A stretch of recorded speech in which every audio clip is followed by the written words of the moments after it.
அஸ்ஸலாமு அலைக்கும் வரஹ்மத்துல்லாஹி வபரகாத்துஹு. அன்புமிக்க இறையடியார்களே, நாம் ரமலானுடைய மாதத்தை அடைந்திருக்கின்றோம். ரமலானுடைய மாதத்தில் அல்லாஹு தஆலா நமக்கு பலவற்றை ஹலாலாக்கி இருக்கின்றான். இந்த அல்லாஹ் ஹலாலாக்கிய விஷயத்தில் நாம் எவ்வாறு செயல்படுகின்றோம் என்பதை நாம் பார்க்க வேண்டும்.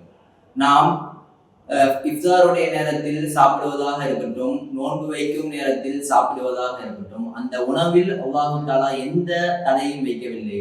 அந்த உணவில் நாம் வீண்விரயம் செய்வதில் தான் தடையை வைத்திருக்கின்றார் என்பதை நாம் உணர வேண்டும். அன்புமிக்கவர்களே, அல்லாஹு தஆலா திருமறையில் சொல்லி காட்டுகின்றான், குலு வஷ்ரபு வலா துஸ்ரிஃபு, உண்ணுங்கள் பருகுங்கள், வீண்விரயம் செய்யாதீர்கள் என்பதாக சொல்லி காட்டுகின்றார். இதில் அல்லாஹு தஆலா முதல் ஆணையாக உண்ணுங்கள் பருகுங்கள் என்று சொல்வது பொதுவானது. எவ்வளவு வேணாலும் உண்ணுங்கள், எவ்வளவு வேணாலும் பருகுங்கள் என்று அல்லாஹ்வுடைய கட்டளை.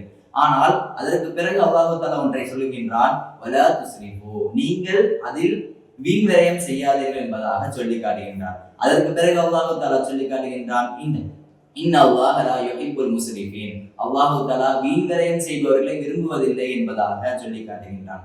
அன்புமிக்கவர்களே, இந்த ரமலானுடைய மாதத்தை நாம் அடைந்தது அல்லாஹ்வுடைய பிரியத்தை பெறுவதற்காக, அல்லாஹ்வுடைய அன்பை பெறுவதற்காக. ஆனால் இந்த ரமலானுடைய மாதத்தில் நாம் வீண்விரயம் செய்யக்கூடியவர்களாக ஆனால் அல்லாஹு தஆலா வீண்விரயம் செய்பவர்களை விரும்புவதில்லை என்பதாக சொல்லி காட்டுகின்றான். அன்புமிக்கவர்களே, வீண்விரயத்தை தவிர்த்து அல்லாஹு தஆலாவிற்கு பிரியம் கொண்ட அடியார்களாக அல்லாஹு தஆலா நம்மை ஆக்கி அருள் புரிவானாக.